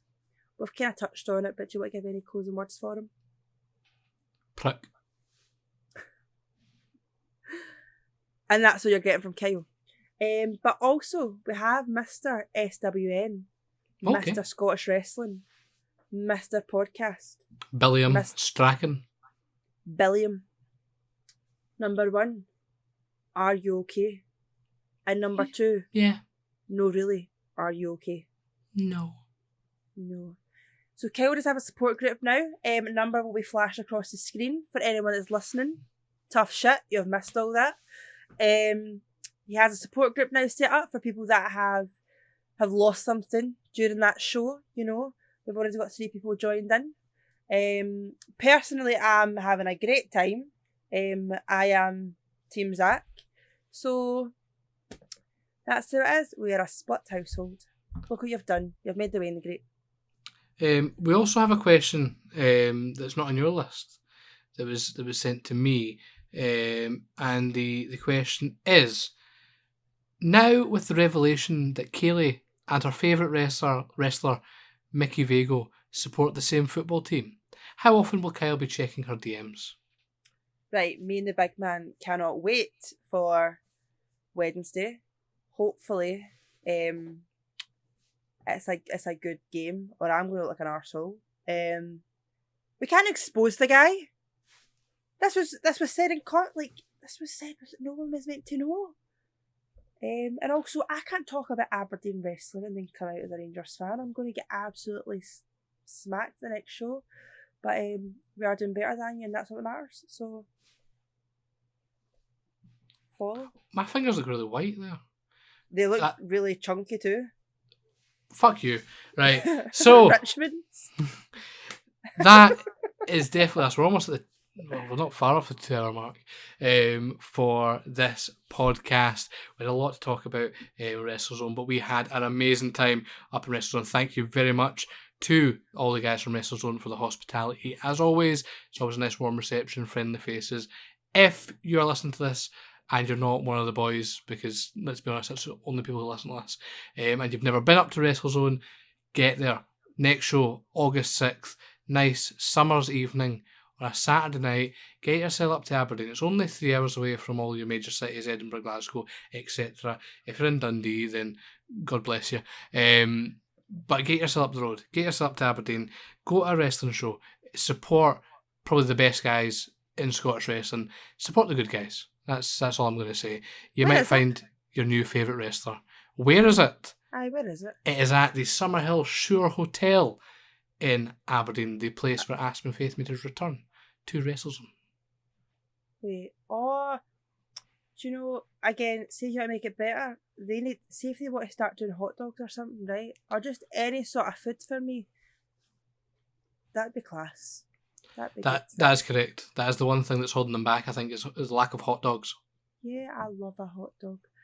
I love anything. That's why I'm a fat cow.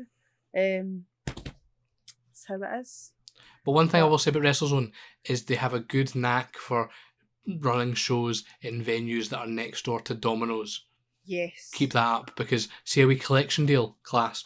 But yeah, we'll need to stop talking at this point. If you do want to carry on the conversation with us, please do hit us up on Twitter.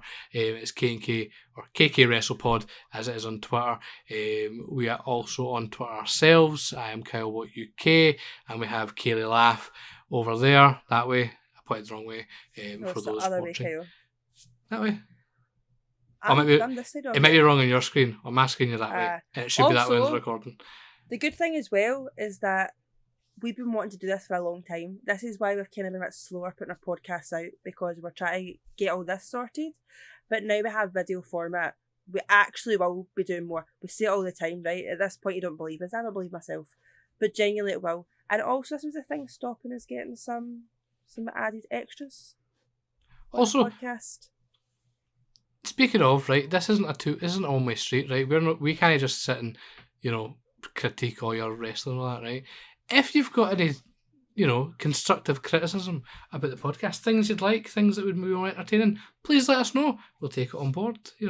It's a two-way street. I like a bit of feedback. But Kayleigh, maybe not. She might try and fight you. I was going to say, I'm mildly aggressive. I like to say mildly. It comes across nicer. It's not mildly.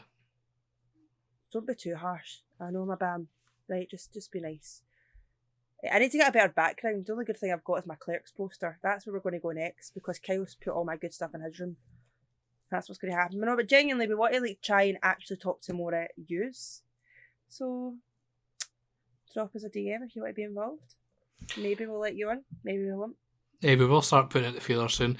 So yeah, that is us. Thank you very, very much for listening. Remember, as always, if you enjoyed it, make sure you subscribe on YouTube now. We're there. And if you didn't enjoy it, you write the reviews. You put SWN. PO Box SWN Elgin, right? You've lost my train of thought. So yeah, make sure you subscribe to the YouTube channel, because that's where these will be going with the video. We also have the audio version. We're going to keep to the OGs with the audio version. That'll be on Spotify and all your other podcast platforms. Make sure you follow us over there. Rate us 5 stars. Give us all the good stuff. But yeah, we're going to stop right here because we have gone very long. It's now currently 10 minutes past midnight on our school night. So I am very tired, and I am now going to go to my bed. So thank you very much for listening. Boring. Any last thoughts from you, Kayleigh? I'm fucking sweating, so I'm buzzing to get this in. Lovely. We'll see you next time. Peace.